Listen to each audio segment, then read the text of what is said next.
Bueno, esta presentación entonces se llama Aquaponia 5.0, una alternativa sustentable de producción integral de alimentos. Y pues primero que nada voy a presentar un poquito aquí a la organización. Primero quiero dar gracias a las personas que están organizando este webinar, que es mi socia, amiga y compañera, licenciada Fernanda Méndez, y mi socia, amiga y compañera Cristina Pérez. Fernanda está llevando lo que es la Fundación Bofish, que a ver si por ahí en un intermedio nos puedes platicar un poquito. Y Cristina lleva lo que es la parte de capacitaciones y el congreso, que también a ver si por ahí nos puedes platicar, Cris, de lo que va del avance. Bueno, nosotros somos Bofish, buscamos realmente una aplicación de tecnologías que permitimos los recursos del medio ambiente, como son el agua, la energía, los desechos, en cuanto a la alimentación, en cuanto a la educación, en cuanto a la integración familiar, y claro, por supuesto que en la parte económica, ¿no? Entonces, eso buscamos entre todos y buscamos hacer nuestro mejor esfuerzo, y ahora traemos unos propósitos diferentes este año. Realmente, nuestro lema es, como dice aquí, es integrar, innovar y compartir, ¿sí?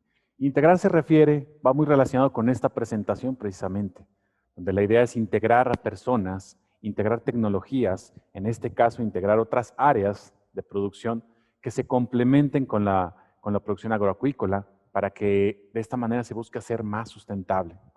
Innovar, por supuesto, buscamos que se innove en los diferentes sectores, en la parte casera, en la parte educativa, en la parte agroturística, en la parte comercial, para que sean sistemas adaptados o adaptables para las diferentes condiciones.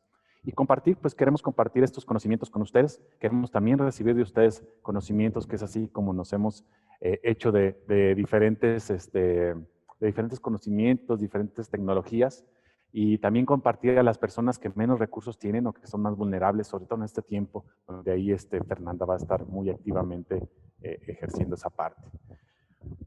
Bueno, voy a tomarles un poquito de tiempo para recapitular, para poder visualizar qué es lo que está pasando en el mundo, ¿no?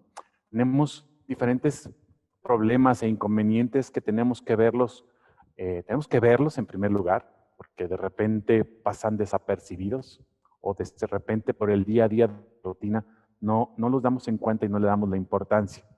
Pero tenemos diferentes problemas en el mundo que nos están llevando a un momento catastrófico realmente en la humanidad, ¿no? Nunca se había visto esta gravedad de problemas. Tenemos que visualizarlos, tenemos que conocer su impacto. Y es por eso que me permito tomarles un poquito de su tiempo para mostrarlos, ¿no? Primero que nada, tenemos una contaminación de los suelos, una gran contaminación ocasionada por diferentes industrias, por los sectores agropecuarios, por lo que viene siendo las mismas ciudades, que generamos tanta suciedad, y esta va hacia lo que vienen siendo todos los mantos freáticos, hacia diferentes zonas que de repente generan lixiviados, generan una gran contaminación hacia los mares. La contaminación del suelo ha provocado realmente que todos estos mantos freáticos que estaban disponibles para consumo humano ya no lo sean. Realmente hay muy pocos lugares donde al extraer agua no resulte que tiene un contaminante, que tiene inclusive metales pesados, o ya no digamos inclusive hasta agentes radioactivos, ¿no? La deforestación es otro de los problemas que tenemos hoy en día. La deforestación sigue siendo una realidad. Hoy en día se talan una gran cantidad de selvas, bosques, manglares. 13 millones de hectáreas de bosques desaparecen anualmente, ¿no? Y realmente no estamos reponiéndolas al mismo ritmo en que son taladas, en que son explotadas. Entonces tenemos que tener la consideración de que esos son nuestras zonas de recuperación para los gases que emitimos y las estamos eliminando, las estamos disminuyendo. Tenemos la sobreexplotación del suelo, ¿sí? Debido a la minería, debido a diferentes extracciones que se hacen de los suelos, estamos destruyendo, estamos agotando los suelos, sobre todo las que son las minerías para extraer fósforo, como es una de las minas principales en África, ¿no? Que prácticamente si se acaba esa mina vamos a tener problemas de fósforo. Y estamos agotando los suelos. Las capas del suelo y el humus es algo muy importante, lo que viene siendo la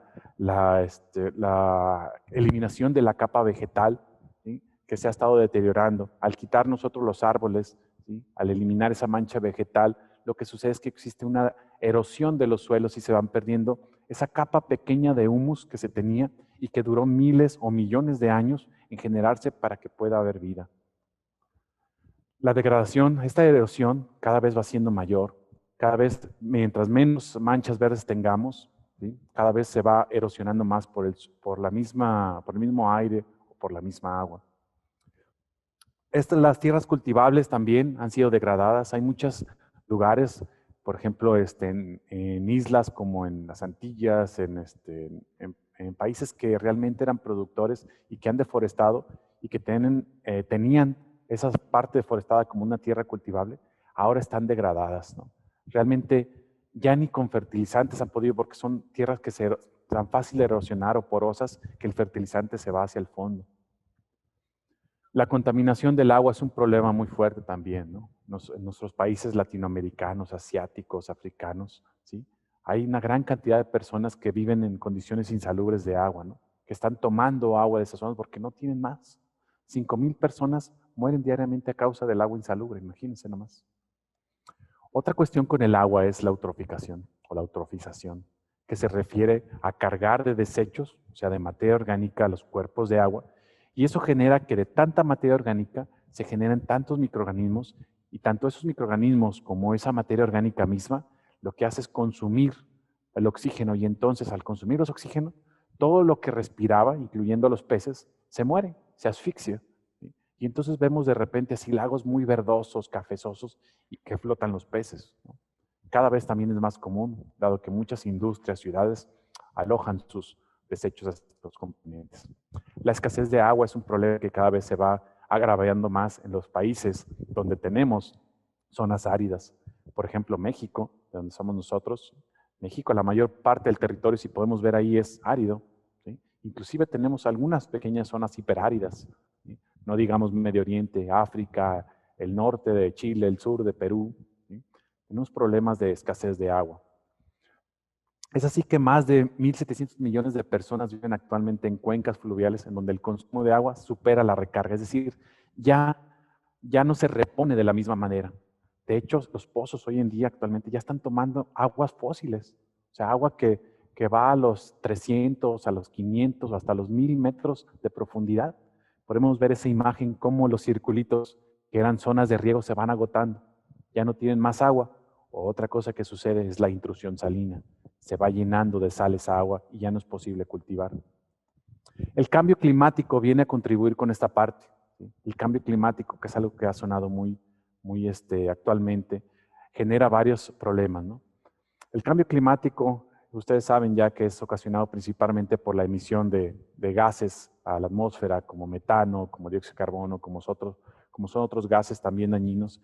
Y lo que genera precisamente es una capa de gases que deja que los rayos entren, pero que no salen. Entonces se queda como un invernadero, por eso se le llama efecto invernadero, y entonces tenemos un calentamiento mayor. Y ese calentamiento mayor genera varios problemas, ¿no? La temperatura media en los últimos 15 años ha sido la más alta desde que se tiene registro, ¿no? Y esto ha ocasionado desde deshielos, desde incremento en las tormentas, desde descalcificación de arrecifes, ¿sí? Más de 1,000 millones de animales murieron en los incendios, de los incendios que ocurrieron en Australia, no sé si recuerdan, hace 2 años prácticamente, o año y medio. Y estos son agravados precisamente por el cambio climático. La modificación del temporal de lluvia es otra consecuencia del cambio climático. Muchos países como el de nosotros, el México, dependen del temporal de lluvias. Es decir, la mayor parte de la agricultura es de temporal de lluvias. Esperan a las lluvias y a que vengan en su temporada que normalmente llegaban. Pues ahora con el cambio climático realmente ya es impredecible. ¿Sí? Hay muchos campos abandonados o subexplotados que realmente no están produciendo debido a la modificación del temporal de lluvias. ¿Qué va de los deshielos, no? Donde los deshielos, pues hemos visto mucho en los medios de comunicación cómo esa capa que se ve ahí, cómo ha sido reduciéndose, ¿sí? Por el cambio climático, por el aumento en la temperatura. Cada vez más. Es más, ahora ya se puede, ya hay hasta cruceros que atraviesan esa zona porque ya de tanto que se descongeló, ya existen algunas averías o riachuelos que se hacen en los mismos hielos, ¿no?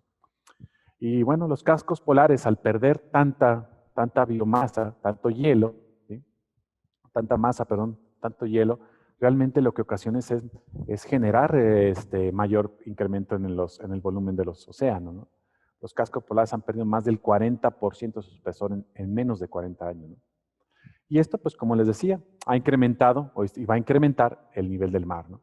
Entonces, muchas zonas, como podemos ver en esa imagen de la izquierda, muchas zonas que son muy someras o están a muy pocos metros sobre el nivel del mar, como son las zonas costeras, en nuestro caso aquí en la Ribera Maya, Tabasco, Veracruz, ¿sí? En la parte este de Estados Unidos, todas esas zonas pues, quedarían inundadas, ¿no?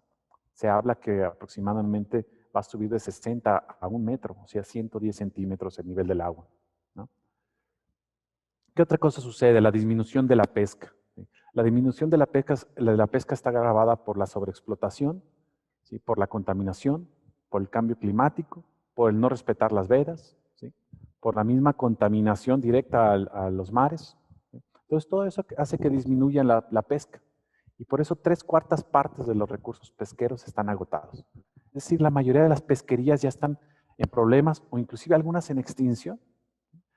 Por ahí escuchaba hace algunos días de un barco de atunero que normalmente salía en la mañana y regresaban en la tarde cargados de atún. Ahora duran hasta 30 días buscando el atún. Tienen que ir a mar profundo.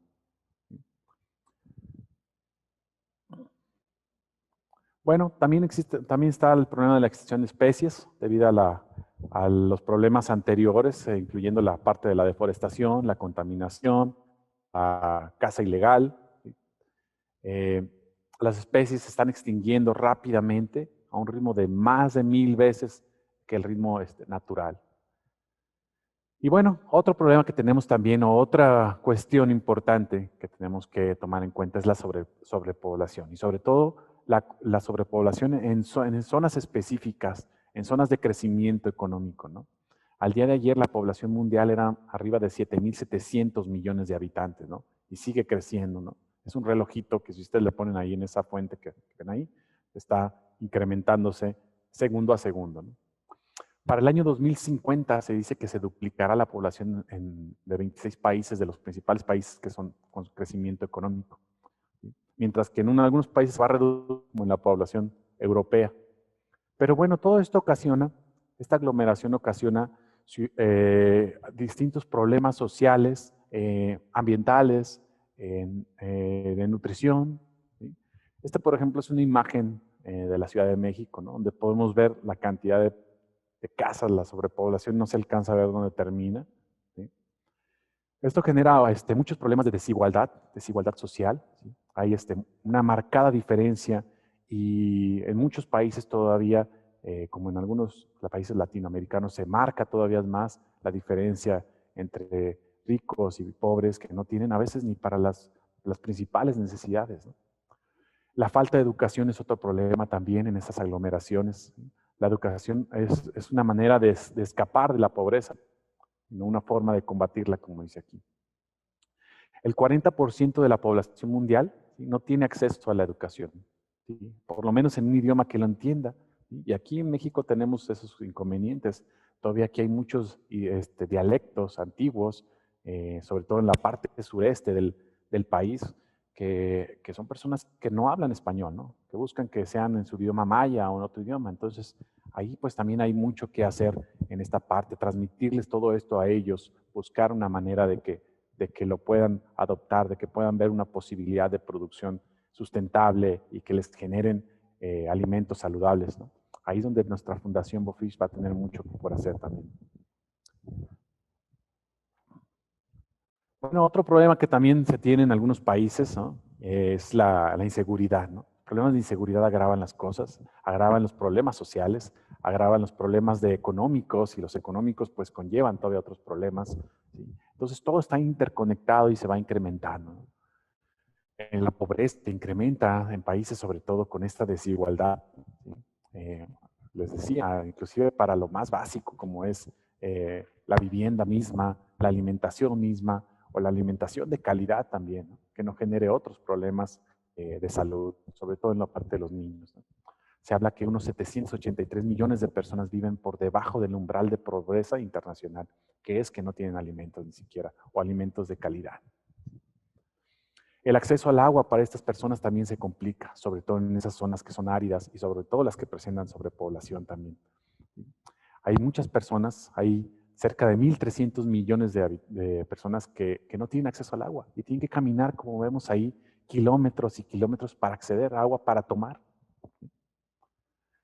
La hambruna también es un inconveniente, tanto la hambruna como la mala nutrición es un problema, sobre todo en los niños, en las etapas tempranas donde se requieren una buena alimentación para su desarrollo cerebral, para su desarrollo corporal.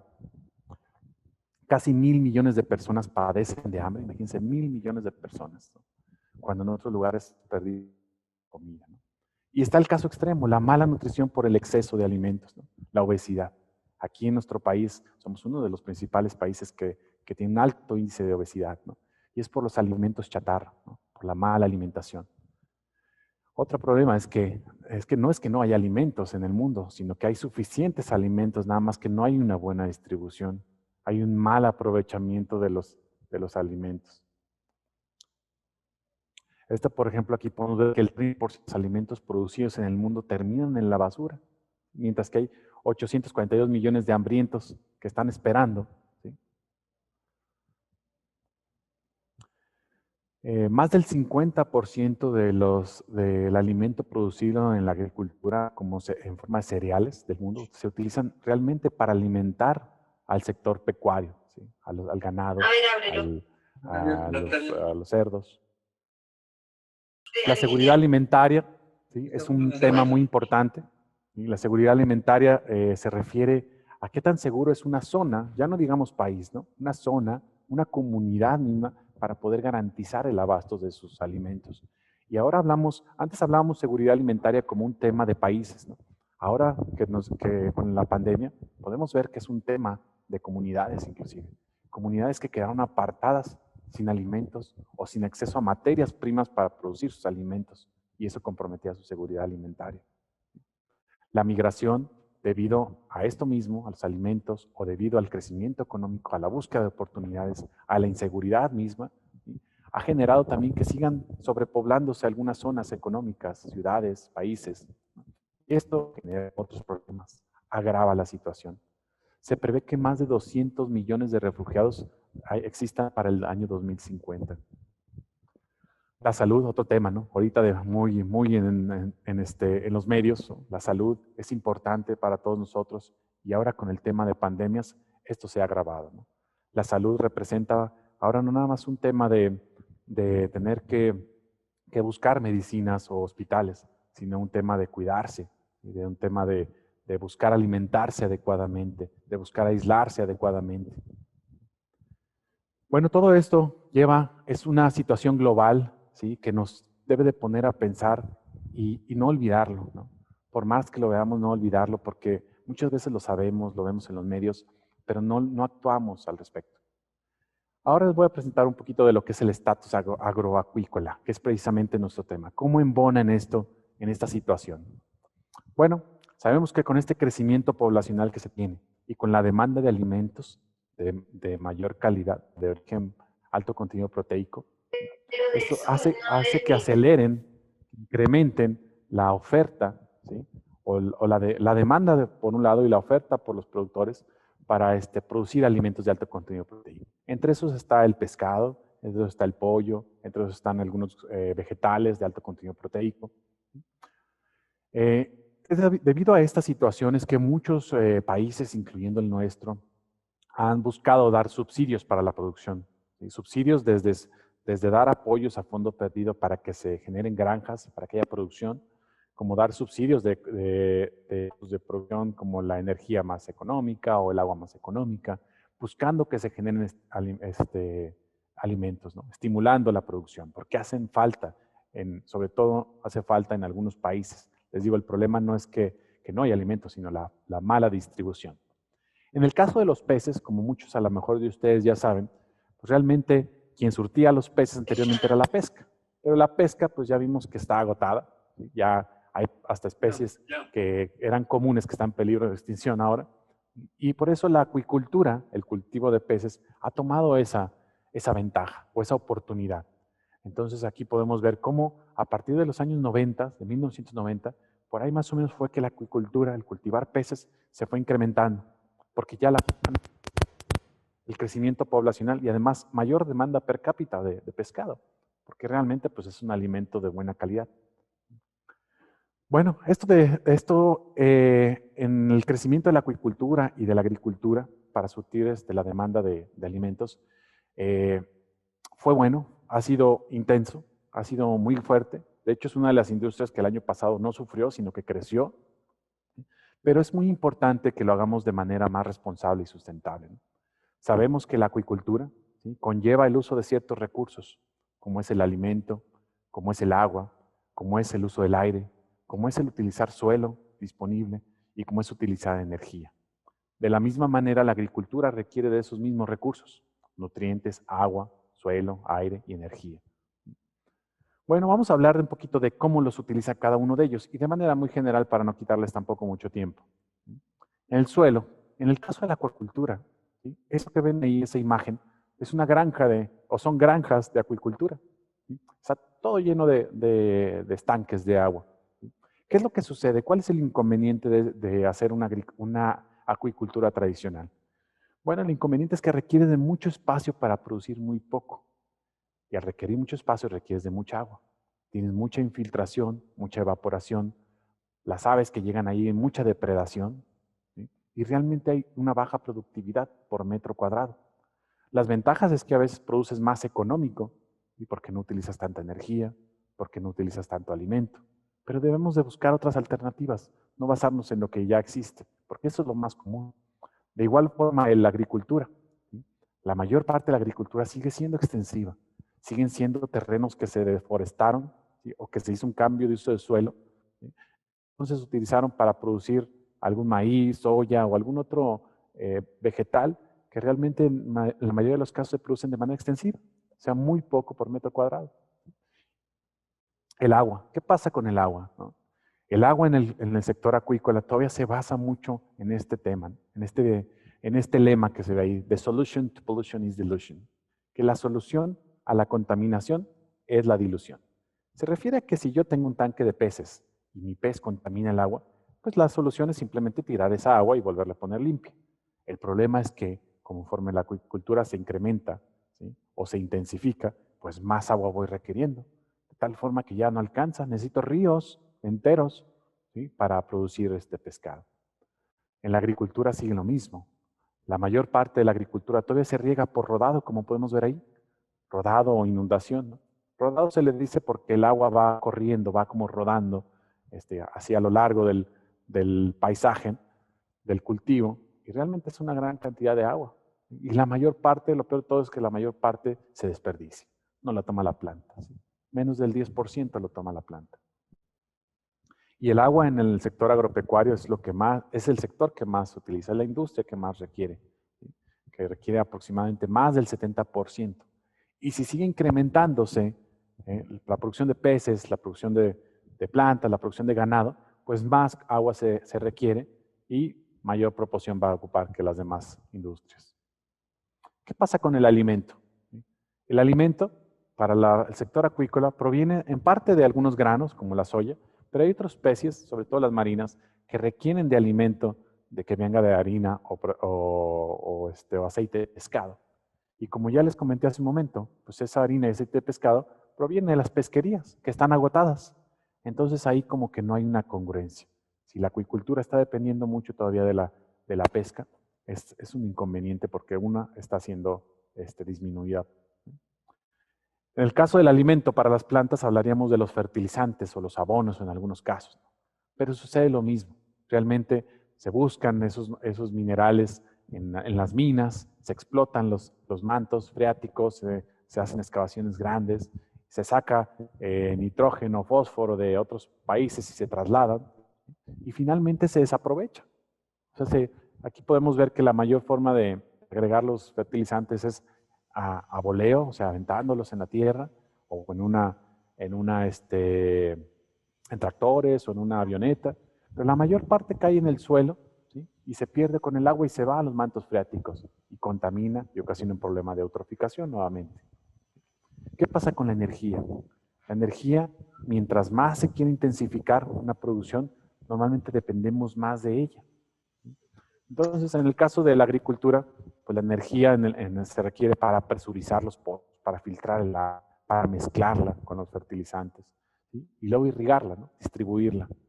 En el caso de la acuicultura, ¿sí? Se requiere probablemente aún más por metro cuadrado, sobre todo cuando es una acuicultura intensiva, porque cada estanque, cada contenedor requiere de un motor para oxigenar, para mover, para filtrar el agua de los peces. Entonces, requerimos de repente mucha energía. ¿Qué pasa con los desechos? Los desechos, bueno, los desechos pueden provenir de diferentes formas. Pueden provenir en el agua de los peces, en el fondo, el suelo de los peces, en el aire, también excretan los peces en el aire, ¿sí? Y en la cosecha misma o en la post cosecha. Es decir, el pez, que la parte de los peces que no nos comemos, como es la cabeza, las escamas, la piel, ¿sí? Todo eso va de desechos. Y la mayor de las partes lo tiran, lo eliminan. Hay quienes los recogen o los venden en alguna harinera. Es lo más que se hace de repente, pero no se aprovechan adecuadamente cuando es de alto valor económico, ¿sí? Bueno, es por eso que encontramos de repente muchas granjas que no fueron sostenibles y que no fueron sustentables tampoco, que no se pudieron sostener por la gran cantidad de agua que requerían o el gasto energético, ¿sí?, que requerían, o porque no podían disponer del agua de desecho. De igual forma, las granjas agrícolas, ¿sí? Granjas agrícolas que no pudieron, a lo mejor por cuestiones de mercado, por cuestiones climáticas, de mucho calor, ¿sí?, por falta de nutrientes y por falta de agua también. Entonces, todo esto pues es para pensar diferente, pensar un poco diferente de lo que normalmente vemos y si queremos producir, si queremos contribuir con esto, no hacerlo de la manera ordinaria, ¿sí?, sino pensar en esta parte de sustentabilidad, que significa adoptar prácticas de producción con un mínimo impacto ecológico y que perduren en el tiempo. Esto tenemos que alinearnos a las que son las metas de la ONU, que son las metas del 2030, donde tenemos que si queremos tener una vida, una sostenibilidad que permita a los que vienen atrás, a los niños y a los hijos de nuestros hijos, disfrutar de los recursos que todavía disfrutamos hoy, pues tenemos que combatir esto: la pobreza, el hambre, la educación, ¿sí?, la igualdad, la sanitización del agua, la energía, la vida de los mares, la vida de los ecosistemas, ¿sí? Muchas de ellas. Entonces, es donde tenemos que ver qué manera nosotros podemos hacer negocio, ¿sí?, y hacer un beneficio a la vez basado en estas metas que son muy importantes, ¿no? Y aquí es donde es muy importante que estemos todos interconectados, todos integrados, que lo hablemos lo más que podamos, ¿sí?, que lo comuniquemos a nuestros hijos, que lo comuniquemos a nuestros estudiantes, a nuestros papás, a nuestros amigos, porque necesitamos un cambio de conciencia común, un cambio de conciencia colectiva. Si no, realmente no vamos a lograr mucho. Si unos lo hacen y otros no, no vamos a lograr mucho. Pero tenemos que seguir haciéndolo, buscando la manera, seguir difundiendo, seguir exhortando a las personas a que lo entiendan, que lo comprendan. Es aquí donde viene un tema de economía circular, ¿sí?, donde son importantes los desechos, donde cada salida es una entrada de algo más, donde es buscar que generar una economía, un ingreso de los desechos, ¿sí? Y aquí lo vamos a canalizar nosotros hacia una producción circular, ¿sí? Es por eso que le llamamos nosotros Aquaponia 5.0, que en nuestro caso compete principalmente la producción de peces y plantas, un sistema agroacuícola. Pero un sistema agropecuario que ahora estamos integrándolo más con diferentes actividades pecuarias de composteo, de generación de biomasa, de energías renovables, de acuicultura simbiótica, donde buscamos realmente aprovechar la mayor parte de los desechos. Y es de lo que estaremos hablando nosotros en la segunda parte. Esta Aquaponia 5.0 es precisamente un biosistema de producción con base agroacuícola, ¿sí? Base a la acuaponia, pez, planta, pero que busca integrar 5 componentes de producción. Con 5 componentes de producción, con 5 principios para eficientar el uso de 5 recursos ambientales y generar 5 valores intrínsecos. De esta manera creemos nosotros que podemos impactar aún más. Podemos inclusive poner más disponible esta tecnología para desde una cuestión rural, que les voy a pasar ahí algunos ejemplos, hasta una cuestión industrial. Por eso le llamamos Aquaponia 5.0. ¿Cuáles son los recursos en esta Aquaponia 5.0 que vamos a buscar disminuir o eficientar? El agua, el alimento, la energía, la tierra o el espacio y el aire. También tenemos los componentes que, que podemos incluir.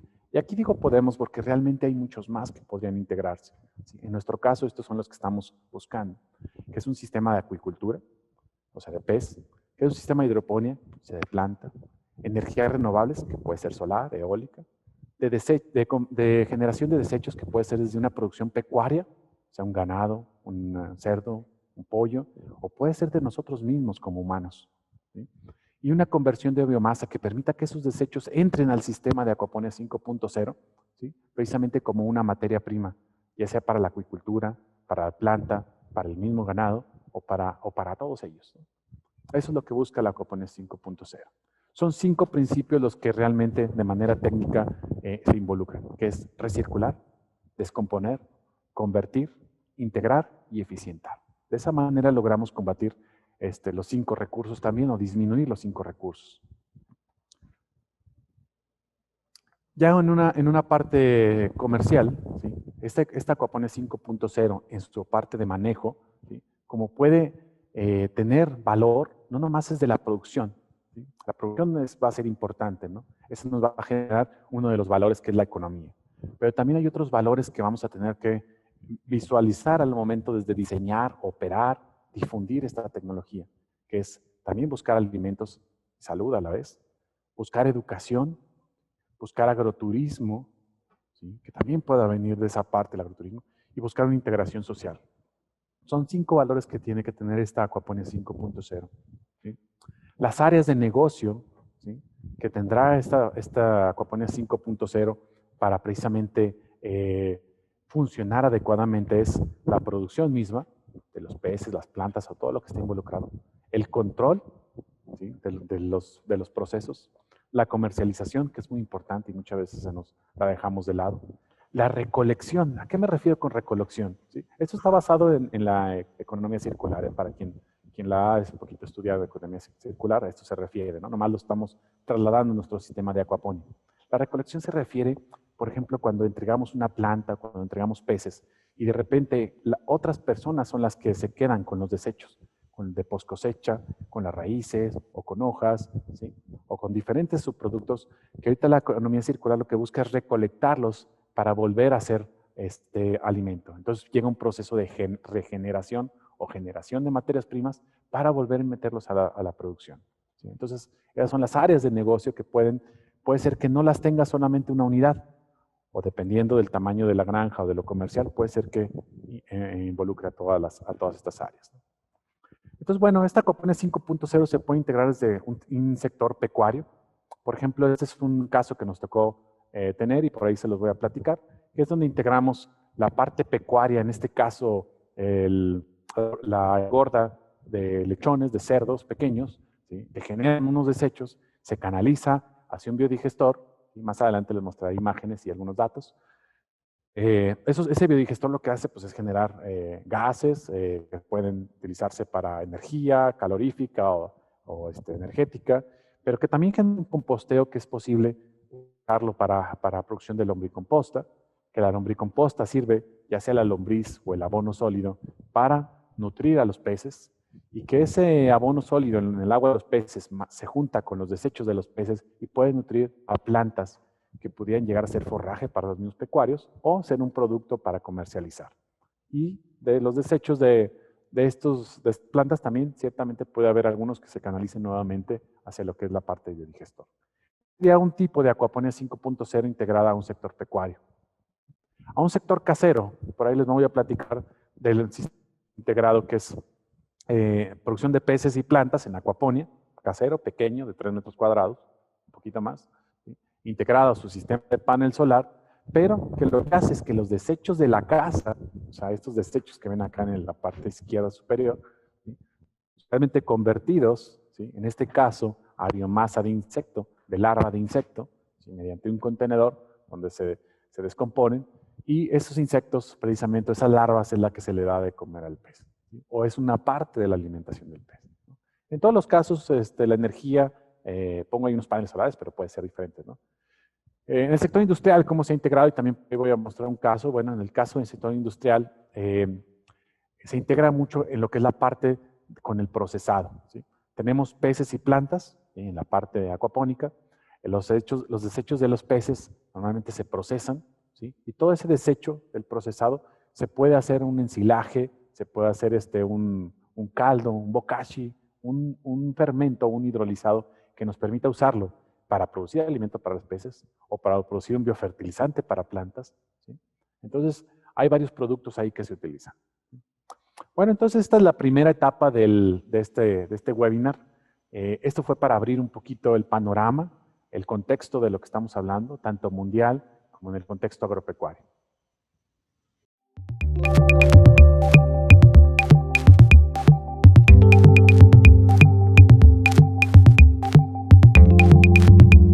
Bueno, en este diplomado también vamos a estar viendo no nada más lo que son los sistemas de recirculación acuícola, sino recordemos que es un diplomado de recirculación, integración y eficiencia agroacuícola. En el sentido de los sistemas integrados que vamos a estar viendo muy a detalle, va a ser los sistemas de acuaponía, los sistemas donde utilizamos plantas o vegetales para filtrar el agua de los peces, los nutrientes de los peces, y de esa manera tener un subproducto de alto valor. Además, vamos a estar viendo sistemas complementarios integrados, como la producción de alimento a través de insectos, de lo que vienen siendo larvas, de lo que son lombrices, de microorganismos. Vamos a estar viendo cómo se integran también con energías eficientes o alternativas. Vamos a también complementar con lo que viene siendo la parte de diseño, de economía, de construcción. Vamos a ver mucho de esto entre varios amigos que vamos a estar impartiendo este diplomado, que venimos de ser empresarios, algunos, otros son investigadores, desarrolladores de ONGs. Vamos a ver varios puntos de vista. Entonces los invitamos a que participen en este diplomado. Va a ser un diplomado extenso, muy productivo, muy informativo, y además va a ser muy adecuado a sus necesidades, ya que ustedes van a tener que generar el criterio de acuerdo a su contexto propio. Entonces los esperamos en el diplomado.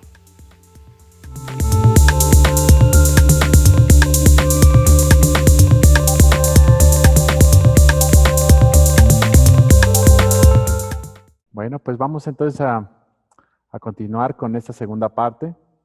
Bueno, a esta parte vamos a hablar un poquito más de los componentes internos del sistema de acuaponía 5.0 que son posibles, y les digo que son posibles es porque dependerá de las condiciones o de las necesidades que cada quien tenga para integrarlos de alguna u otra manera. ¿Sí?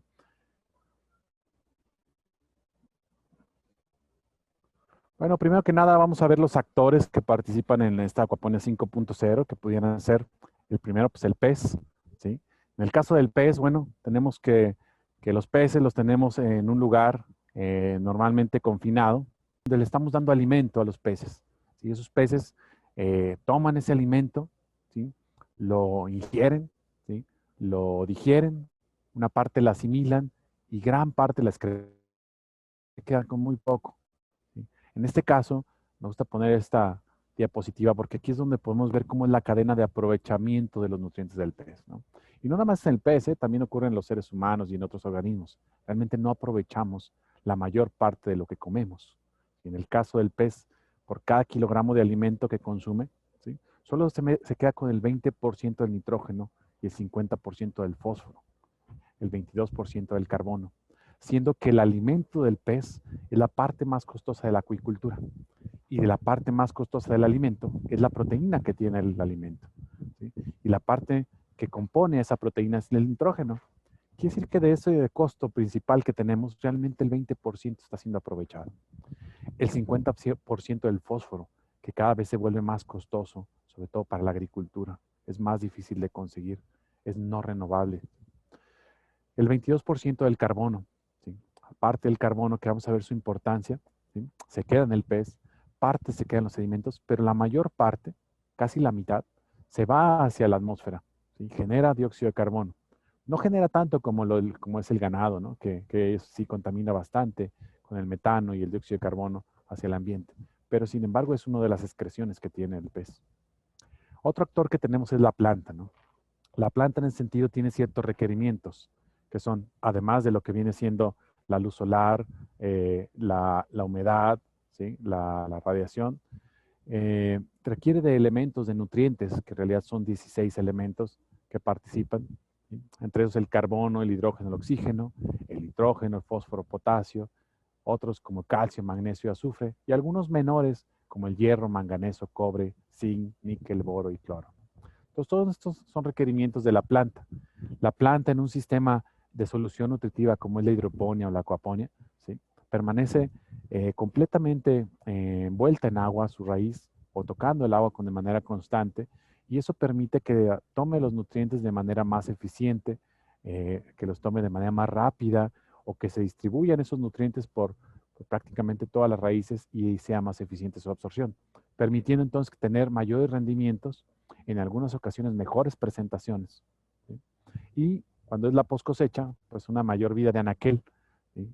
Inclusive en algunos también mejor presentación en anaquel, lo que permite en muchas ocasiones venderla viva, ¿no? Que es así como aquí la vendemos precisamente en esta granja donde me encuentro. Bueno, otros actores son los microorganismos, ¿sí? Los microorganismos participan de manera muy importante en los sistemas de acuaponía, debido a que estos son los que desintegran, los que descomponen o transforman la materia que vendría siendo desechos, la convierten, como podemos ver ahí, a nutrientes, ¿sí? En este lado izquierdo podemos ver que es un efluente o una descarga del agua de sedimentos de peces, y cómo con los microorganismos, a través de un proceso que en este caso de la imagen se llama mineralización, cómo se diluyen, cómo se integran a una solución nutritiva y dejan de ser desechos para ser nutrientes de las plantas, nutrientes muy valiosos. ¿Quiénes actúan en esta mineralización? No más son microorganismos, ¿no? Como las bacterias, hongos, sino también llegamos a encontrar nemátodos, protozoarios, ¿sí? Las micorrizas, que son muy importantes en los sistemas de producción de plantas, ¿sí? Los componentes dentro de este sistema de acuaponía 0.0 pueden ser diferentes, ¿sí? Los que vimos son los actores, ¿sí? Los componentes pueden ser diferentes. Uno de los componentes es la acuicultura sustentable, ¿sí? La parte acuícola que tenemos pueden ser diferentes técnicas que realicemos, una sola o varias a la vez, ¿sí? Como vamos a ver también más adelante, ¿sí? Pero la acuicultura sustentable lo que busca es, como ya hemos visto, optimizar el espacio o lo que viene siendo la tierra, optimizar el agua, la energía, los desechos y el alimento. A diferencia de una acuicultura tradicional, que llega, la mayoría de ellas es de medio kilogramo por metro cuadrado, aquí fácilmente podemos llegar a 15, 20 kilogramos por metro cúbico. En manera industrial, de arriba de 40 kilogramos por metro cúbico hasta 120, dependiendo de los casos y de la tecnificación que requiera. En el caso del agua sí es muy sustancial, ¿no? De un pez requerir de manera tradicional hasta 4.200 litros, digo, de manera, inclusive es de manera promedio, 4.200 litros por kilogramo de pez producido. En la trucha se va hasta 200.000. En este caso, solamente con 120 litros requerimos de agua, ¿no? La energía se minimiza, ¿sí? Los desechos se abaten, cero desechos en estos sistemas. Y el alimento se puede optimizar con algunas de las técnicas que vamos a ver. Normalmente en la acuicultura tradicional, de manera general andarán en 1.5 a 1.9 kilogramos de alimento que hay que dar al pez por cada kilogramo producido. Cuando podemos llegar a conversiones de menos de 1, o sea, dar menos alimento y tener más producto, siempre y cuando los desechos los sepamos manejar, podemos sacar provecho. Algunas formas de recircular el agua, ¿sí? En la acuicultura, o de hacer una acuicultura sustentable, es utilizando microalgas, como son los conocidos fotobioreactores, que realmente son sistemas basados en el agua verde, las microalgas, que uno da alimento al pez, esos desechos que genera el pez, los toma las microalgas, entonces filtra el agua, y aquí lo importante es estar retirando la microalga para que no se convierta nuevamente en un desecho, sino estarla capturando, ¿sí? Ya sea para fines de producir más alimento o para fines de producir algún otro fertilizante, biocombustible, etcétera. Otra forma de hacerlo, en estos temas no vamos a abundar mucho porque son temas un poco más técnicos, pero la idea es explicarles el funcionamiento. Los temas de biofloc, los sistemas de biofloc, pues lo que utilizan es, les das de comer al pez, el pez genera sus desechos, y aquí lo que hace es estimular, en vez de las microalgas, estimulas las bacterias y otros organismos que están ahí. Las bacterias normalmente, como son las heterótrofas, requieren una fuente de carbono junto con el nitrógeno que tiene el pez, poder producir biomasa de bacteria. Entonces, en ese caso, a veces que adicionamos una fuente externa, o vamos a ver que podemos sacar carbono del mismo sistema, desde el mismo pez en la post cosecha, como en los mismos sedimentos del pez. Y entonces esos microorganismos lo que hacen es estar filtrando, estar consumiendo los desechos del pez, ¿sí? Y en algunos peces como la tilapia o peces filtradores o camarones, langostinos, se comen esas mismas bacterias porque tienden a flocularse, a pegarse entre ellas, se vuelven grandecitas, que hasta las puedes ver, y entonces las consume el pez. Reduces la cantidad de alimento, filtras el agua y algunos otros beneficios que algunas veces se tienen, como incrementar la temperatura. Están los sistemas de nitrificación, que normalmente se conocen como sistemas de recirculación comercial, que son más tecnificados, pero se basan en el principio de oxidar los desechos del pez, principalmente el nitrógeno que desecha el pez, que se llama amonio. Entonces, el amonio que desecha el pez, que sería tóxico para él si se queda ahí, lo que sucede es que se oxida, se convierte en nitritos, luego a nitratos, y esa forma de nitratos ya no es tan dañina para el pez y es muy agradable para las plantas, ¿no? Es de las principales formas como la planta busca el nitrógeno. Entonces se recircula el agua con esos sistemas. Otra forma, pues, es la misma acuaponía, ¿sí? La acuaponía misma que ustedes ya conocen, pues la palabra en sí se basa en unir lo que son los peces y las plantas, precisamente aprovechando los nutrientes que van en el agua del pez, ¿sí? Para tomarlos las plantas y volver a filtrar el agua. Vamos a ver que hoy en día la acuaponía, esta acuaponía 5.0, ya no se basa nomás en el agua de las peces, se basa en los sedimentos y también en el mismo pez de la post cosecha. Recuerden, es integrar más actividades o más secciones a la cadena para ser más eficientes. Los elementos de la acuaponía tradicional, cuando ya es una acuaponía comercial, realmente no más son peces y plantas, sino también estamos hablando de microorganismos. Esos microorganismos que acabamos de comentar, que lo que hacen es desintegrar los desechos del pez para volverlos más disponibles para la planta. La planta los toma y regresa el agua al pez. Entonces es la misma agua recirculándose por años. Mientras más dura, el sistema madura más, los microorganismos maduran y el sistema es más estable o más sustentable. También el pez dijimos que generaba dióxido de carbono. Ese dióxido de carbono que genera al respirar, pues la planta, si está en un ambiente cerrado, lo toma y lo que desecha la planta realmente es oxígeno. Entonces ese oxígeno lo puede tomar los motores o los sistemas de inyección de oxígeno al pez y tener un oxígeno más puro en el ambiente.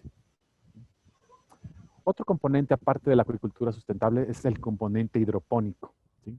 El componente hidropónico se refiere a utilizar una tecnología donde precisamente la planta no tome los nutrientes del suelo, sino que vengan en el agua, hidros, agua, ¿no? Entonces, es trabajar con agua, es trabajar con unos nutrientes en el agua. Por eso se le llama solución nutritiva, ¿sí? Y las ventajas de estos sistemas son grandes, ¿no? Entonces, tanto la hidroponía pura como la acuaponía o las otras técnicas de solución nutritiva tienen estas ventajas, que no requieren ya tierra productiva.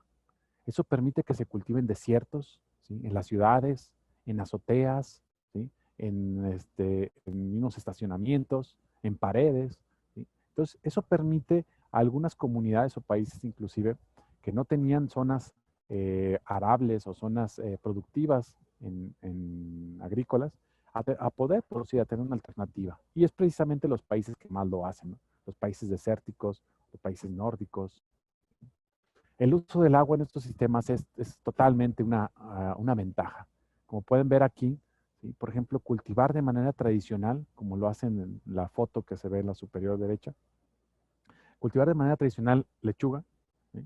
Para 1 kilogramo de lechuga requieres 1211 litros de agua, ¿sí? mientras que en una técnica de acuaponía o de hidroponía pura, solamente 37. ¿Sí? Es un ahorro sustancial. Y en todos los cultivos se puede notar en unos en mayor medida que otros. ¿Por qué? Porque simplemente en un cultivo tradicional el agua que se riega no la toma la planta, se infiltra o se evapora o inclusive corre hasta un canal. Mientras que en una técnica de solución nutritiva, como pueden ver aquí, aquí el agua no se va a menos que se evapore y realmente quien la evapora es la planta. Sin embargo, vamos a ver también que podemos recuperar esa evaporación para lugares donde de plano no hay agua, ¿no? Zonas hiperáridas que el agua es muy costosa, que cada gota cuenta. Bueno, esta es una técnica accesible, es una ventaja, es que podemos adaptarla o adoptarla en diferentes comunidades, en diferentes zonas, ¿no? Es una gran ventaja, como van a poder ver más adelante también. El uso del espacio de la tierra se optimiza, ya que la misma producción se puede lograr en mucho menos espacio, como por ejemplo el caso del tomate, 70 toneladas por hectárea en promedio, ¿sí? A diferencia de 550 toneladas por hectárea. En el caso de la lechuga, en lugar de 36 plantas por metro cuadrado, hasta 500 plantas por metro cuadrado al año. Entonces, el uso del espacio, los rendimientos son mayores. Hay muchas técnicas que solamente las voy a mencionar, que se utilizan como de la aporte hidropónica, que es la de sustrato, película nutritiva, aeroponía, raíz flotante. La de sustrato, para quien no la conoce, es tener algún material que de preferencia sea inerte, es decir, me refiero a que no le provea nada al agua, sino que no la modifique el agua, sino que el agua misma traiga sus condiciones que uno le quiere dar. Que solamente este material sujete la planta, le sirva para retener la parte de la raíz y además darle aireación y mantener la humedad. Entonces hay muchos sustratos que se utilizan. Esa parte de la película nutritiva que son ductos o canales donde va corriendo el agua y la planta tiene la raíz tocando, humedeciéndose normalmente la raíz y entonces precisamente ahí tomando los nutrientes, tomando el oxígeno también, que es muy importante. Esos sistemas pues son muy ligeros, se pueden colocar en paredes, en techos. Aquí a mi espalda estamos haciendo un segundo piso, entonces realmente pueden ser muy fáciles de mover. La aeroponía, bueno, no es de las menos utilizadas, sin embargo es una técnica que permite oxigenar más la raíz, sobre todo cuando son plantas cuyo fruto está en la raíz, ¿no? O como los tubérculos, como en el caso de la papa. Y finalmente la raíz flotante, que es la técnica que también usamos aquí a mis espaldas, la principal técnica, que esta pues optimiza el espacio, como pueden ver en esa imagen o a mis espaldas, realmente todo el espacio se aprovecha, no hay por dónde caminar, realmente lo que hacemos es mover, recorrer los carriles hacia un lado o hacia enfrente, jugar con los cuadritos, ¿sí? Y de esa manera optimizamos el espacio. Además, otra ventaja que tienen estos sistemas es que en algunas ocasiones se puede tener una producción por debajo de la planta, ¿no? Como peces que no se coman la raíz, porque a muchos peces les encanta la raíz, es parte de la integración del sistema. Eh, Pueden ser crustáceos, pueden ser inclusive en algunos casos hasta moluscos, ¿sí? Bueno, otra área que se integra, aparte de la acuicultura sustentable, la hidroponía, es la generación de desechos. Y la generación de desechos aquí va a ser muy variante de dónde provengan los desechos que pueden ser la materia prima para todo nuestro componente. En muchas ocasiones o en sectores rurales pueden ser los desechos pecuarios, ¿sí? Del ganado, de los pollos, de los cerdos, ¿sí? Aproximadamente los cerdos producen, un cerdo adulto produce hasta 6, aproximadamente 6 kilogramos al día de desechos, una vaca de 5.8, un pollo 142 gramos al día, y los humanos aproximadamente 350 gramos al día. ¿Sí? Entonces todo esto puede ser una materia prima para un componente. ¿Sí? Luego viene la parte de la conversión de esa biomasa. ¿Sí? Es otro componente que podemos incluir. Ahí tenemos varias opciones. Uno de ellos son los biodigestores, que para quien no lo conozca, pues es una cámara cerrada donde metemos esos desechos del ganado, de los cerdos, ¿sí? Se descomponen, realmente es unas condiciones anaerobias, donde las mismas bacterias generan gases como el metano, que el metano puede servir para calentar algo o para quemarse y no generar metano, convertirlo a dióxido de carbono, o para generar a través de un generador de gas, electricidad, ¿sí? Energía. Bueno, aquí es una imagen que está muy curiosa, ¿no? De la vaca. O sea, quiere decir que un desecho puede llegar a generar electricidad, ¿no? Por ejemplo, una vaca Se puede decir que si se eficientara todo, por supuesto, todo el proceso, podría llegar hasta generar hasta 3.42 kilowatts, ¿no? Por metro cúbico. O sea, energía eléctrica. Bueno, con todo esto podemos generar alimento. ¿Sí? Podemos integrar una técnica de generación de alimento. ¿Cómo la integramos? Hay varias opciones. Una de ellas es la lombricomposta, ¿sí? Que es una técnica sencilla. ¿Sí? En nuestro caso, utilizamos la lombricomposta que proviene de los desechos de plantas que no se consumen, lo volvemos a compostear aquí a un lado. Es una imagen del restaurante. En el restaurante también pues, generamos desechos en las casas, podemos mezclarlo. Hay ciertas condiciones que hay que darle de humedad, por supuesto, a esta lombriz, que las más utilizadas son las lombriz rojas, ¿no? Las californianas. Pero eso lo que van a hacer es degradar, mineralizar, desintegrar materia más grande y convertirla en nutriente líquido, mineralizado y nutriente sólido. Además de obtener lombriz en algunos casos. ¿Sí? ¿Cómo se puede aprovechar? Bueno, la lombriz misma se habla mucho que puede ser utilizada para lo que vienen siendo los peces. Y al pez le encantaría, ¿no? Es muy agradable para el pez. Sin embargo, ahí es donde hay que ver la parte económica, ¿no? Hay que ver si nos conviene darle 1 kilogramo de lombriz a un pez o conviene esa lombriz mejor tenerla como un producto para que se venda y comprar un alimento más económico, ¿no? También hay que tener en consideración esa parte económica, ¿no? Es muy importante. Al final de cuentas, la idea es que sea sostenible la unidad de producción.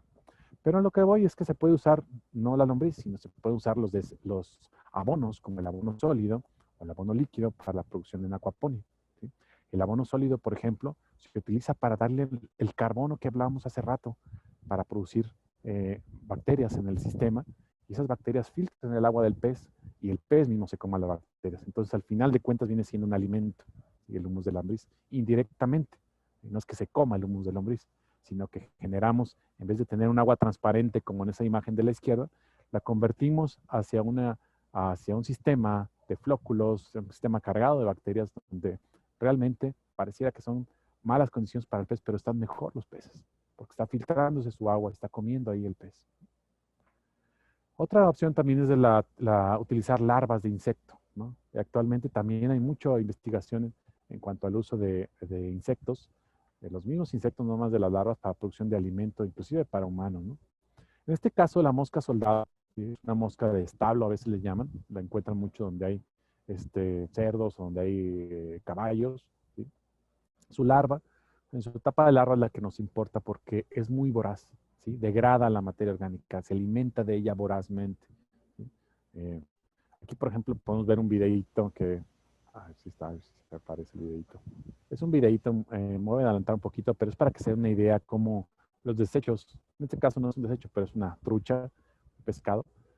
Ahí podemos ver en el lado izquierdo del relojito cómo va avanzando los minutos. Y se fijan, todas esas son larvas de mosca soldado que van degradando los peces.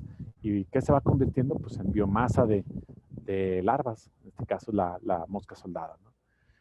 Lo único que sí es que no digiere bien las fibras, tampoco las cuestiones calcificadas como son los huesos, pero en el margen de 24 horas es que desintegra prácticamente todo. Entonces, esto puede ser adoptada para granjas, inclusive comerciales, que tienen su parte procesado o que reciben, que hacen el proceso de recolección de algunos desechos para precisamente producir su materia prima o parte de su materia prima, que vendría siendo la misma larva. ¿Sí? Bueno, esta larva, por ejemplo, tiene un alto contenido de proteína. ¿Sí? Nosotros nos tocó oportunidad con un amigo que hicimos esto, de hacer las pruebas. Es muy buena para la parte inicial de los peces. Tiene bastante contenido de grasas, de lípidos, ¿sí? Pero como un complemento, no suplemento, pero como un complemento es muy bueno para las etapas larvarias. Bueno, el ensilado de alimento húmedo es otra de las técnicas que podemos implementar. Esta se refiere básicamente a aprovechar los desechos del pez, ¿sí? Para convertirlos en alimento para el mismo pez o para convertirlos en un biofertilizante para plantas, ¿sí? Hoy en día, por ejemplo, aquí en esta zona donde yo me encuentro, es una zona de alta producción, es la mayor zona en el mundo donde se producen las berries, ¿sí? Lo que es fresa, bueno, donde es arándano, mora azul, frambuesa. Y hoy en día, como son también granjas que están buscando la certificación orgánica, hoy en día muchas de ellas producen pez, pero no para vender el pez, sino para el pez molerlo y dárselo a las plantas, ¿no? Porque de esa manera las están dejando que se certifiquen. Entonces, otra manera, el desecho del pez de la post cosecha. ¿Y qué es lo que se hace? Se busca hidrolizar al pez. ¿A qué se refiere hidrolizar? A desintegrarlo básicamente con un ácido. Y ese ácido no necesariamente tienes que ser poner un ácido, sino hacer una solución ácida. ¿Cómo es una solución ácida? Como un yogurt. Un yogurt es una solución ácida. Entonces puede ser químico o puede ser biológico. Cuando es químico, normalmente pues, se agrega el ácido directamente, como por ejemplo es el ácido fórmico o el ácido sulfúrico. Es algo que es muy rápido, sin embargo, pues requiere de los químicos. Para una certificación orgánica se requiere que sea un ensilado biológico. El ensilado biológico es a los desechos del pez, se muelen, ¿sí? Para que tengan mayor absorción, mayor capacidad de interacción con el medio. Y entonces se coloca una fuente láctica, como son bacterias lácticas, un yogurt, tal cual, ¿sí? De preferencia un yogur casero, ¿no? Que viene más cargado de bacterias. Y después se le da una fuente de carbono, o sea, se le pone una melaza o algo que tenga carbón, ¿no? Principalmente es una miel o una melaza, ¿no? Que sea económica también. Y eso hace que las bacterias interactúen y bajen a una acidez hasta de 2, ¿no? Entonces se vuelve muy ácido, entonces se desintegra y queda una masa realmente eh, separada de un aceite que se puede utilizar para producir varias cosas. Y ahorita también lo voy a mencionar. ¿Qué se puede hacer entonces con eso? Fermentos con ácidos orgánicos, ¿sí? Es decir, ese ensilaje se puede mezclar con algunos otros rastrojos o con algún otro material que no es a veces de fácil descomposición y se pueden hacer líquidos fertilizantes. Hoy en día, como les comentaba, se vende mucho lo que es fertilizante de pescado, de carbón, ¿sí? Se pueden hacer también alimentos a través de las microalgas. Si ustedes están utilizando un sistema de microalgas de agua verde, o si lo quieren utilizar, aquí, por ejemplo, lo que hacemos es dejamos sedimentar las microalgas, que se van muriendo, pasando por un sedimentador. No es una técnica muy compleja, eh, porque de otra manera es centrifugar y separar microalgas, es muy complejo eso. Solamente trabajamos con microalgas muriendo y dejamos que se vayan regenerando las que están en el ambiente y las vamos capturadas. No es tan pura porque viene mezclada con otros sedimentos. Sin embargo, estas hojuelas, porque se dejan secar, estas hojuelas de microalgas, eh, tienen una flotación. Estas hojuelas, realmente la ventaja es que flotan en el agua y pueden estarla mordiendo las primeras etapas de los peces. Y sobre todo peces omnívoros o herbívoros, como las carpas, como las tilapias. Harina de bacterias. Si ustedes también hacen lo que sería un biofloc, es decir, un sistema con bacterias, esas bacterias puede ser que las saquen del sistema mediante también técnica de sedimentación, se colectan, se dejan secar y se ven como este caso, como en el lado izquierdo superior, digo derecho superior, ¿sí? Se dejan secar y esa es una harina a base de bacteria. Una harina que llega hasta 40, en algunos casos 50, es muy dependiendo del lugar, por ciento de proteína, ¿sí? Que por ejemplo, al hacerla un churrito, un pellet, ¿sí? Que no flota realmente, pero puede servir mucho para el cultivo de camarón, ¿sí? Que es lo que nosotros hacemos el año antepasado, el cultivo de tilapia y con sus desechos producir el camarón. Entonces el camarón en ese caso es su producto. Otra técnica que puede integrar es la recolección del agua, sobre todo cuando el agua es muy escasa y muy importante, ¿no? En las zonas desérticas. Una forma de hacerlo es, bueno, simplemente cosechando el agua, teniendo en los invernaderos, cuando tenemos invernaderos, en las casas, ¿sí? O cuando no se tiene esa posibilidad de invernaderos, dejando algunas superficies para que se colecte el agua y esa agua para utilizarla en un sistema de acuaponía es perfecta. Normalmente es un agua con tendencia ácida, lo cual es perfecto para el sistema. A las plantas les gusta la acidez. Entonces, pues podemos aprovechar todas esas bajantes, esas pilas de agua de los invernaderos para colectarla y meterlas hacia el sistema de acuaponía, ¿no? Aquí pues va a depender mucho del lugar, qué tanto llueve para saber qué tanta agua se requiere o el volumen a captar, o si nada más llueve en una temporada y hay que captar en esa temporada lo que se va a ocupar durante el año. Entonces, pues ahí va a depender de los milímetros que llueva por metro cuadrado al año en ese lugar, ¿no? Pero para que sepan, pues el sistema de acuaponía realmente requiere de un 0.5 hasta máximo un 1.5% de reposición de agua. Así es muy poco, más que nada la evaporación. También hay sistemas que son captadores de humedad o de brisas, como estos atrapanieblas que les llaman, ¿no? que lo que hacen es imitar a las alas de una libélula, ¿no? Las libélulas normalmente tienden a tomar su agua por el ala y lo que hace es que todo ese goteo del ala pues, le llega a la libélula y se lo toma, ¿no? Entonces, aquí mismo también la idea es captar esa humedad que se vaya canalizando hacia un ducto y precisamente colectarlo, ¿no? Para usar agua, sobre todo donde no hay agua o donde no hay agua de la calidad que se requiere, ¿sí? Otra forma también de capturarla, les decía que estos sistemas realmente pues no requieren mucha agua, pero pues ahora sí que la palabra mucha agua es muy relativo de quien lo diga, ¿no? Por ejemplo, en un desierto, en una zona árida, pues poca agua puede ser que sea 1 litro de agua y realmente no la hay. O en unos desiertos pasa que la hay, pero está con salinidad. Es un problema grande la intrusión salina. Entonces, en estos lugares puede ser muy conveniente captarla del ambiente, ¿sí? Hay captadores ya, hay máquinas que captan agua del ambiente y la producen y producen agua para tomarse, ¿no? Pero cuando no se tiene esa tecnología o es muy costosa, se pueden aprovechar todas las superficies, ¿sí? Para, desde el diseño, lograr captar esa agua, ¿no? Normalmente lo que hacemos es que el agua, cuando hay una diferencia de calor, de temperatura, se tiende a acumular, se tiende a condensar en las paredes, así como en las nubes, ¿no? Entonces se puede capturar en un reservorio. También el intercambio de gases puede ser otra técnica de diseño, más que nada, que podamos implementar. En este caso, los gases me refiero no a los de la vaca, ¿no? Sino a los gases del pez y de la planta, es decir, al dióxido de carbono y al oxígeno, precisamente. Decíamos que el pez produce dióxido de carbono igual que nosotros y se puede analizar si es que el sistema lo permite, si es que es cerrado, si es que permiten los ambientes, canalizarse hacia las plantas y en las plantas tener una inyección de ese dióxido de carbono que permite que la planta crezca más, porque el principal nutriente de la planta no está en el agua, está en el aire y es el dióxido de carbono. ¿Y qué produce? Pues oxígeno. Entonces, el oxígeno, el ambiente de la planta después de consumir dióxido de carbono, ¿sí? Se acumula más de oxígeno, hay un porcentaje mayor de oxígeno que si los motores o los inyectores de aire para que van al pez lo pueden tomar, pues inyectan ya un porcentaje mayor, un 3-4% mayor que inyecten, ya es una ventaja competitiva. Finalmente, pues las energías renovables, ¿no? Integrar es las energías renovables que normalmente vemos la fotovoltaica. Hay que evaluar mucho el lugar, dependiendo de dónde estén, si hay suficiente radiación, si hay inclusive sombreo en esa zona específica, si hay suficiente viento para hacer una eólica, una hidráulica, una de biomasa, ¿sí? Hay muchas energías renovables. Probablemente la que más se utiliza y la que ha sido aconsejable cuando es un sistema interconectado a la red de distribución que tengan, pues es la energía fotovoltaica, ¿no? De las más comunes. Y se ha vuelto más económica.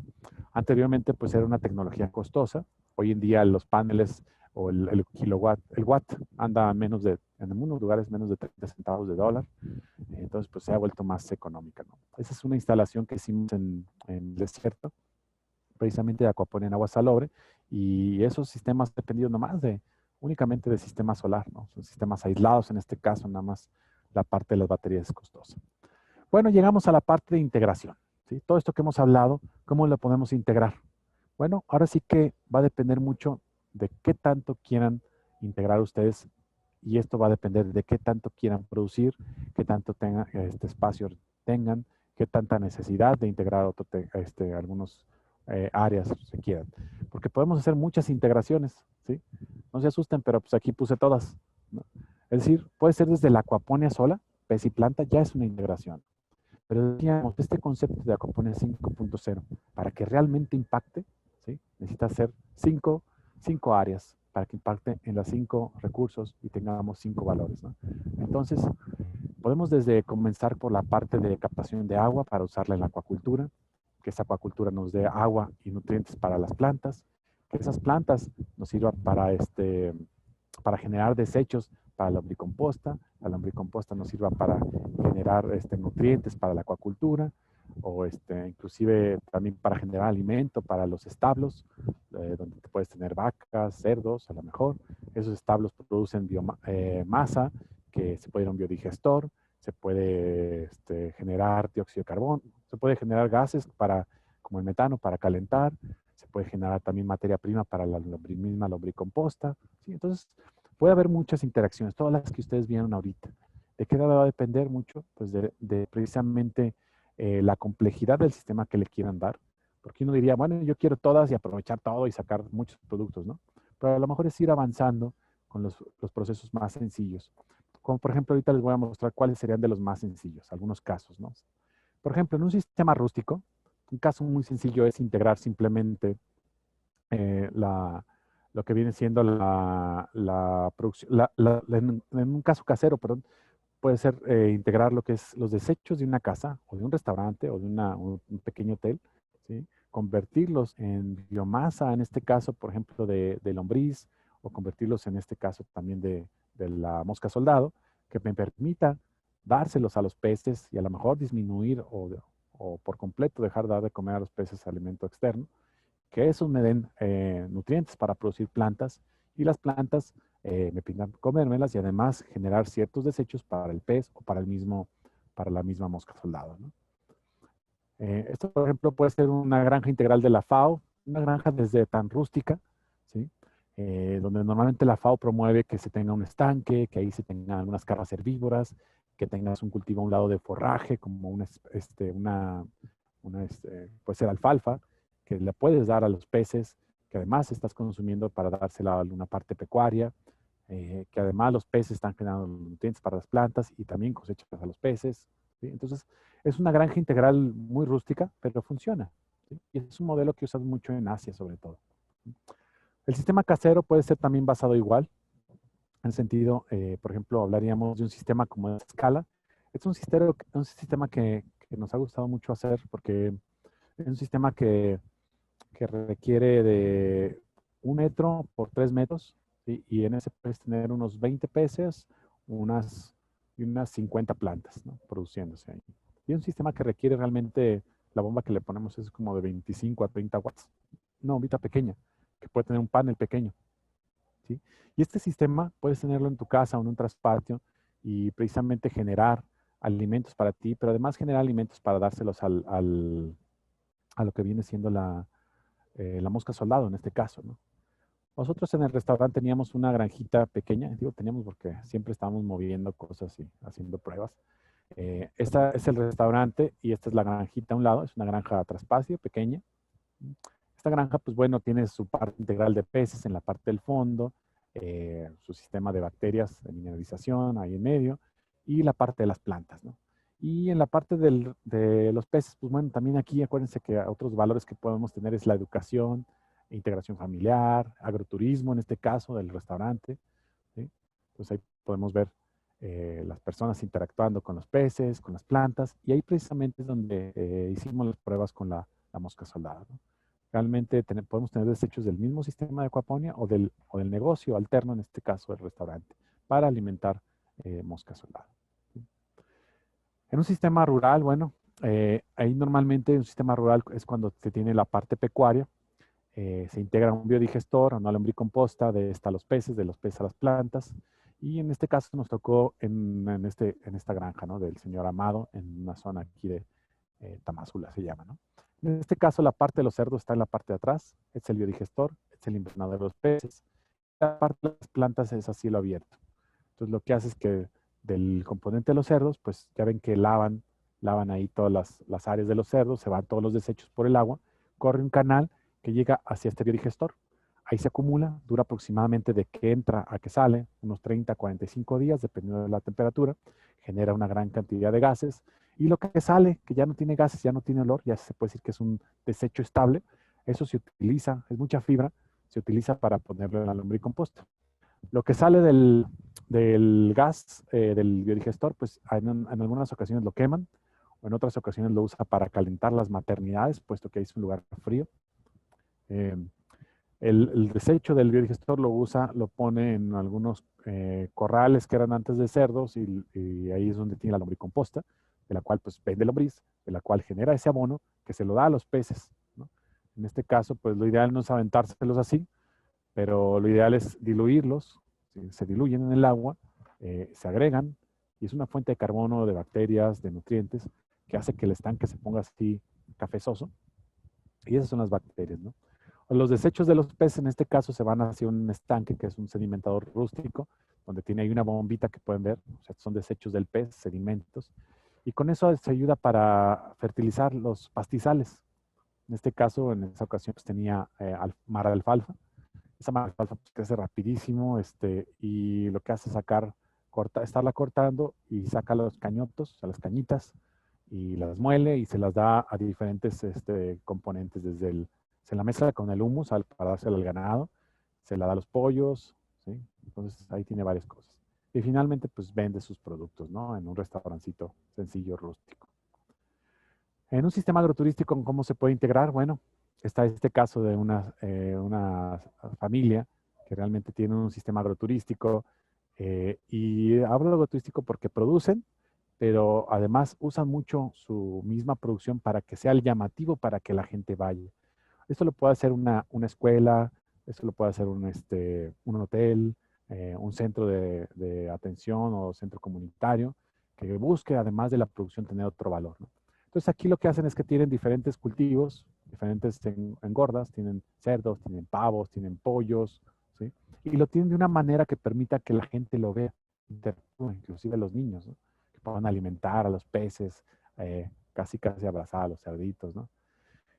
Tienen su sistemita de acuaponia, que pues, por eso me tocó conocerlos. Y bueno, hay un sistema de acuaponia, pues producen tilapia, tienen la parte del agua, pues lo mandan a la acuaponia, que está ahí a un ladito. Es una granja pequeña, ¿sí? Pero les digo, todo es agroturístico, tiene una limpieza, una coloración que permita precisamente atraer a la gente, ¿no?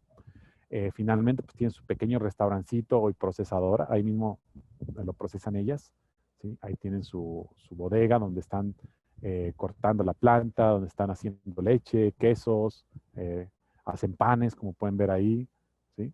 Ahí están la leche, los quesos, huevo, vegetales, y le ponen su marca en pequeño, ¿no? Ahí, por ejemplo, se puede ver este, la planta de acuaponia con raíz, ahí la tilapia, ahí la filatean, ahí la preparan, la parte de preparación es pequeña, ¿sí? Ahí la empacan al vacío, inclusive algunas, ¿sí? Y bueno, el sistema comercial, pues bueno, por ejemplo, este donde estoy aquí es un sistema integrado. Integramos más que nada los peces con las plantas, en ocasiones camarón cuando nos lo permite, en temporada de, de abril, llegar a tener camarón. Y lo que hacemos, integramos eso con la producción de bacterias, con la producción de microalgas y con el humus de la lombriz, ¿sí? Entonces, en los estanques de precría, lo que hacemos es estimulamos la producción de microalgas. De hecho, se estimula prácticamente sola, puesto que el alimento del pez en sus etapas iniciales tiene mucho nitrógeno y eso le gusta a la microalga. Y simplemente lo sedimentamos, como les comentaba hace un momento, lo recolectamos, lo dejamos secar en un lugar donde no se llene de eso y precisamente se los damos en hojuelas, ¿no? Entonces la tilapia lo que hace es que lo está ramoneando, lo está consumiendo ahí paulatinamente. La ventaja de hacerlo en hojuela es que flota. Después el pez ya más grande se pasa hacia lo que viene siendo la parte de flóculos de bacteria, ¿sí? Donde ahí pasa la engorda hasta 700 gramos aproximadamente. Eso es en el área que está en conjunto. Y ahí, bueno, estimulamos ahí más bien las bacterias, o sea, se ven sistemas de agua café, ¿sí? La parte del camarón, lo que hacemos es que los desechos, la ventaja es que los podemos acumular y arrojarlos al camarón cuando tengamos camarón o mandarlos hacia la planta como complemento del agua, ¿sí? Entonces, el camarón está en un sistema, en nuestro caso está en un sistema salobre, es decir, si agregamos un poco de salinidad, puesto que hemos tenido mejores resultados. Esa agua no regresa ya para las plantas por la sal.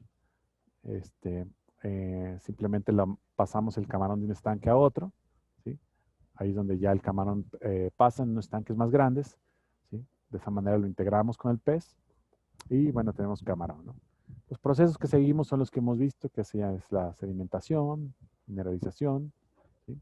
De aquí sacamos concentrados de nutrientes para camarón o para planta.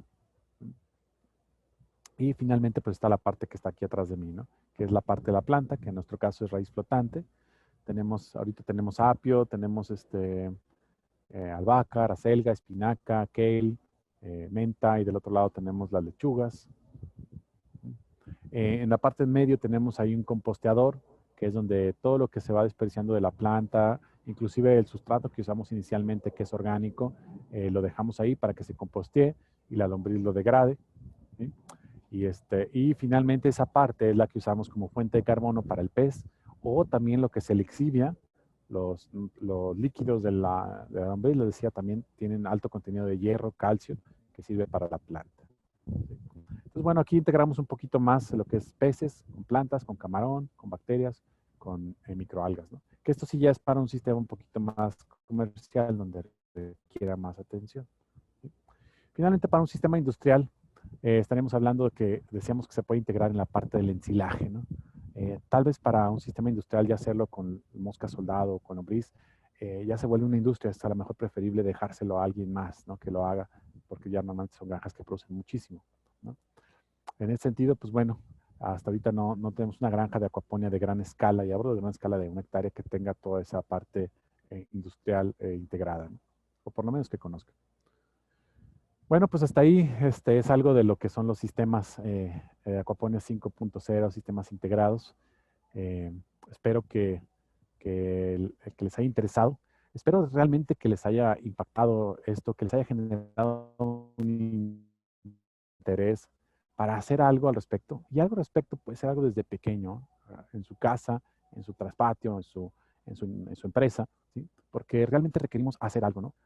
Es mucho esto de hablar, es mucho de los webinars, de los cursos, pero realmente cuando no lo haces, hasta que no lo haces, es cuando realmente empiezas tu proceso de aprendizaje, tu proceso de impactar, ¿sí? Que pasa de estar en la mente a pasa de estar en lo real. Bueno, pues yo espero que eso pase en ustedes.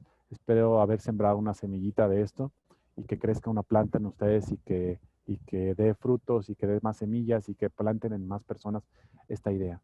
Con mucho gusto los esperamos en alguna de nuestras unidades de producción. Yo, bueno, me dedico un poco más a la parte técnica.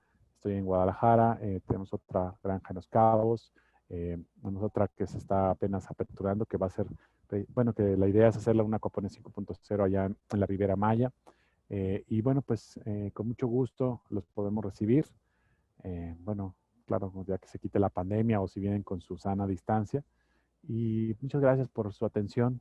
Muchas gracias. Esperamos sus comentarios, también sus aportaciones, que realmente todo esto lo he hecho gracias a las personas que me han escuchado y han decidido aportar también algo.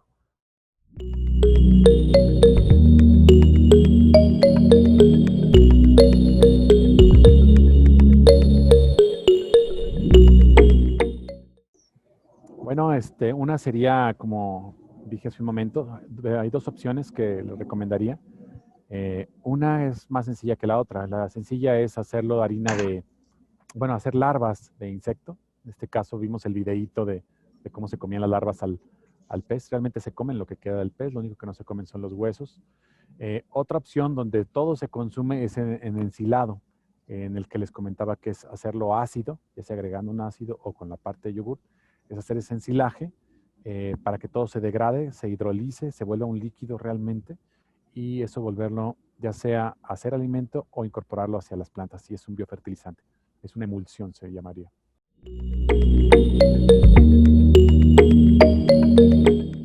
Bueno, esto va a depender mucho del lugar que se encuentre, porque podríamos sugerir varios, pero habría que ver, si hay disponibilidad de ellos, si hay permisos de ellos, ¿no?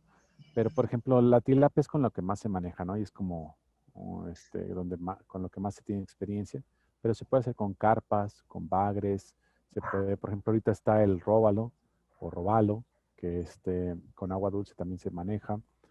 Camarón, nomás que tiene que ser en salinidad baja, no todas las plantas lo soportan, hay ciertas plantas que sí.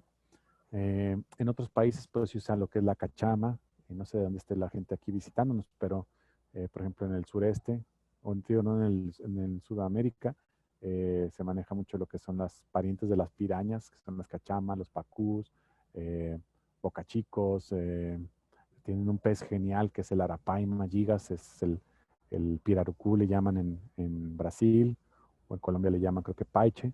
Entonces hay muchas especies realmente. Sin embargo, a veces que cuando tú tienes alguna que no ha sido experimentada en acuaponia, te toca a ti hacer las pruebas, ¿no? Eso sería la única desventaja si es que si es que es una especie que no ha sido tan conocida.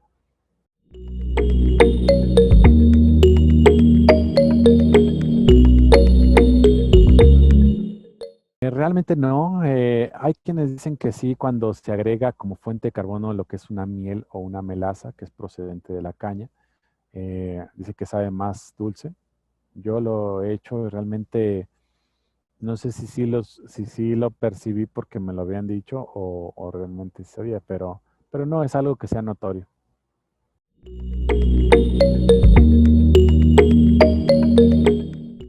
Bueno, fíjate que ahí hay una como controversia. Esto de la cuestión orgánica realmente es una cuestión relativa de quién diga que es orgánico o no, ¿no? Si vamos al orgánico, pues todo es orgánico, ¿no? Pero nos referiríamos más a quién certifica como orgánico, quién te dice que es orgánico. Y es el comprador. Y el comprador le va a decir a una agencia si ese proceso es orgánico o no. Y eso depende de una presión entre el consumidor y el productor. Entonces, en ese sentido, muchas agencias sí certifican orgánico a la planta, aunque el pez no sea orgánico, o sea, no haya comido orgánicamente. Por ejemplo, la planta generada en acuaponía, a pesar de que tú al pez le des alimento no orgánico, en algunas agencias, como en Estados Unidos, la USDA, te permite certificarlo orgánico. Entonces, también la emulsión o el hidrolizado, el ensilado, te permite certificarlo como orgánico a esas empresas.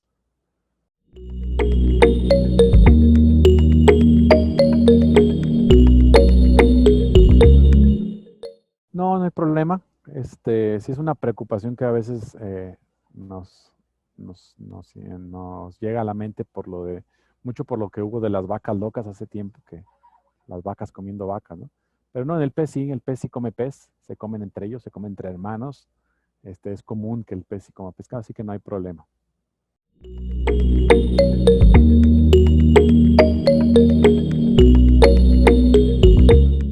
Fíjate que esa pregunta también va a ser un poco relativa a los costos de producción que se tenga y al nivel de tecnificación que se tenga.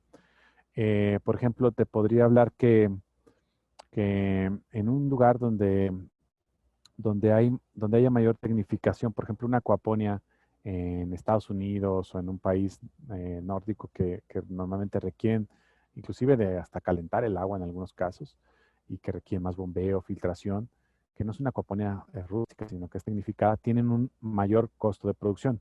Sin embargo, lo que hacen es entran al mercado porque le dan un valor agregado a su producto. Una, lo tienen local, no es un producto que venga por si desde México hasta Nueva York. Entonces ese es un valor para ellos, venderlo como local. Otra, la frescura. Si es que el cliente lo valora, pues también lo pueden vender más, ¿no? Y otra, la distancia, los traslados. Entonces, ciertamente sí tienen más costo que otros, ¿no? En los casos donde puede ser que se tenga menor costo de un convencional, un rural sistema, con un rural de acuaponia, es en aquellos casos donde normalmente se usa una irrigación, una fertirrigación o integración al suelo. Que me refiero que es una acuaponia que no requiere tanto gasto energético, como por ejemplo la primera que les mostré en los casos. En ese sentido, realmente lo que pudiera hacer es que los costos llegan a ser menor en la acuaponia debido a el fertilizante, que no tendría un costo, a que el agua tiene un doble uso, si es que el agua tiene un costo en lugar. La energía en algunos casos tiene un costo compartido y los costos directos o los costos fijos que podrías distribuirlos entre los peces y plantas y eso hacerte internamente que tengas un menor costo.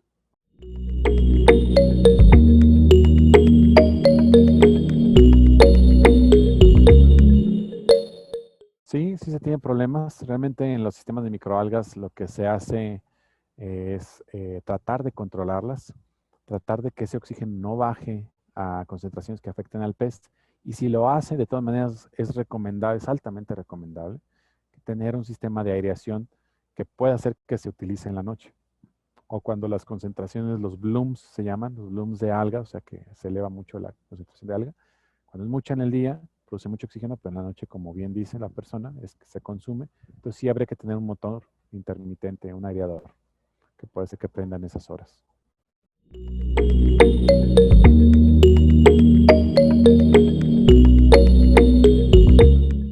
Y ya hay muchas, hay cada vez más. A nosotros nos ha tocado participar como en unas 10 que son de trucha realmente.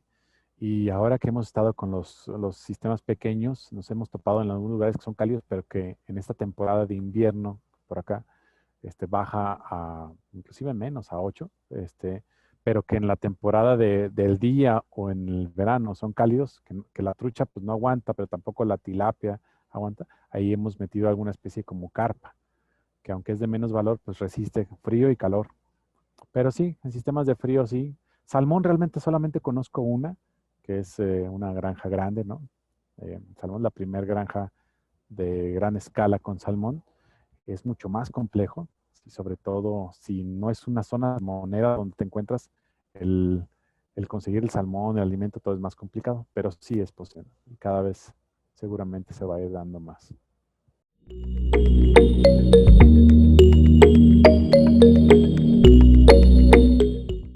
Depende del diseño que tengas, pero normalmente buscaríamos empezar con cuestiones orgánicas o biológicas. Y hablo de que depende del sistema que tengas porque hoy en día se manejan sistemas que se llaman desacoplados, es decir, que tú puedes desintegrar el pez y la planta en un momento dado para poderlos hacer unos tratamientos o meter algunos productos que pudieran dañar a uno u otro. Entonces, realmente la acuaponía ya dejó de ser dependiente de uno de otro, ya permite manejos independientes y eso hace que tenga menor riesgo y que se puedan tratar plagas o enfermedades en el caso del pez. Entonces, pero normalmente sí tratamos de que sea primero algo preventivo, algo orgánico, rociando algunos eh, repelentes como lo que es ajo, nim, canela, chile o ají, y otras cuestiones que ya son muy conocidas en el mercado.